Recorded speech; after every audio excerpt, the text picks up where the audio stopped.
So today we're going to be talking about frequently asked questions regarding acne. Recently we did a poll. Yeah, I know. So we recently did a poll on Facebook, just kind of asking our followers if they had any questions regarding acne, because we were going to be doing a video on it. And so we have some frequently asked questions that I want to run by our expert here.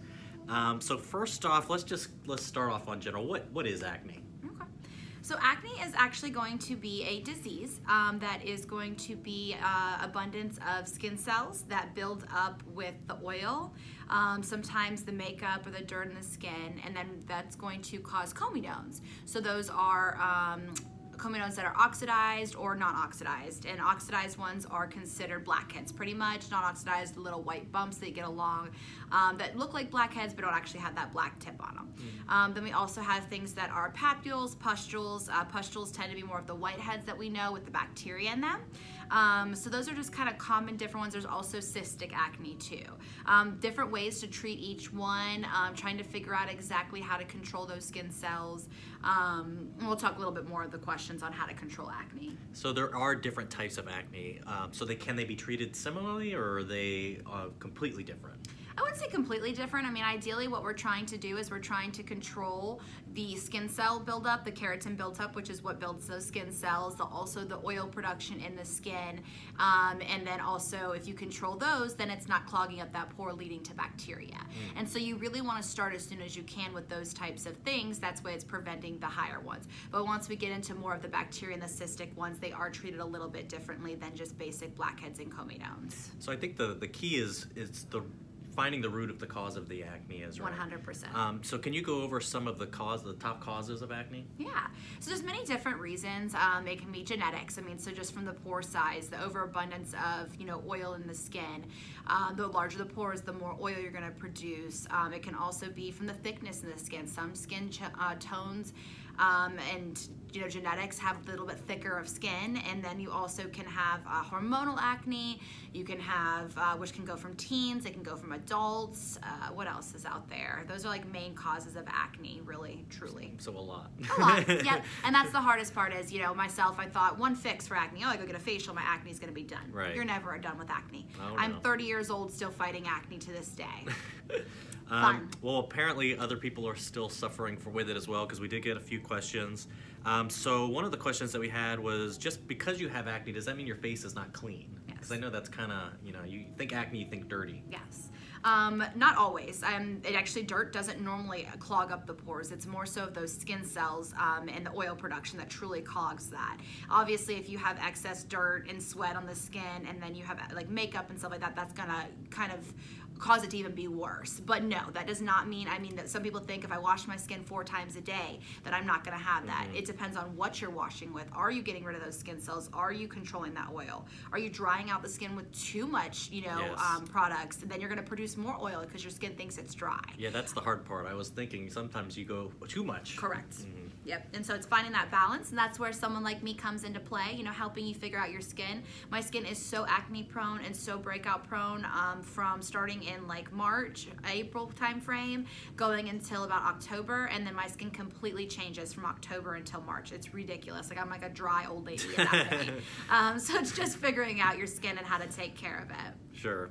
So the next question that we have is, I know we've kind of gone over some of the causes. Does birth control cause acne? Yes. So birth control is said to help and to cause acne. I don't personally, and I would not use birth control to take care of acne personally. So some birth controls that have high levels of testosterone in it, testosterone is going to have you create more oil, more sebum as it's also called, and then that's going to lead to it mixing with the skin cells, getting clogged in the pores and causing more acne. So absolutely, that can cause it. Sometimes they'll put you on lower testosterone or no testosterone with progesterone and estrogen. If you have too high levels of progesterone, it actually can convert into testosterone, causing more oil production too. And so to me, it can sometimes mask the problem. I was on birth control as a young but a young adult, teen until my adult. Then when I got off of it is actually when I got acne. Oh, wow. It suppressed those hormones so much that they became roaring back as a young adult. And so I fought that for a while, trying to balance those. So I prefer a non-hormonal birth control. Like you can't do the IUD. It's just different preferences, just something you definitely want to look into. Sure. Thank you for that. So the next question that we've got was, am I stuck with acne forever? That's a good question. Yes, great question. So no, you are not stuck with acne forever. You just have to learn how to control your acne. You are always an acne patient though. You are always, it is your skin. You cannot get rid of your pores. You cannot, truly get rid of the oil production. You have to learn how to control it. So if I stop my routine and stop doing what I'm doing, my regular facials and my regular products to help exfoliate and control those oils, I'm going to have acne. I have flare-ups around hormonal, so it's just figuring out, how to control it. But no, once you have acne, you have to figure out the root cause of the acne and how to control it, and then you do not have to live with acne forever. But if you stop that, it can come back. I know, and it will. It seems like a never-ending process for sure. It's a battle. But hey, the oil production helps with the aging process, so you don't age as fast. So on the bright side of things. Sure. So the next question I have is, so what's the best way to treat acne? I know that there's different types of acne, so it's not going to be the same for everybody, but just in general, what would you say would be the best way to treat? So I like to start all my patients out with a really good deep cleaning hydrofacial. I'm going to exfoliate the dead skin, I'm going to extract any of the dirt and debris, and then I'm going to add back all the nutrients back into the skin. During that first consultation, I always do a full product regimen too, because if you're coming into the office and you're treating with me, you want to make sure that you're also doing what you need to at home.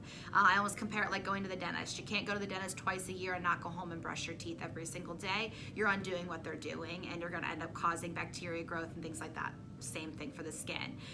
So again, starting out with that, and then I go different regimens, whether we go into chemical peels or we go into a little bit of lasering to kill some of that bacteria.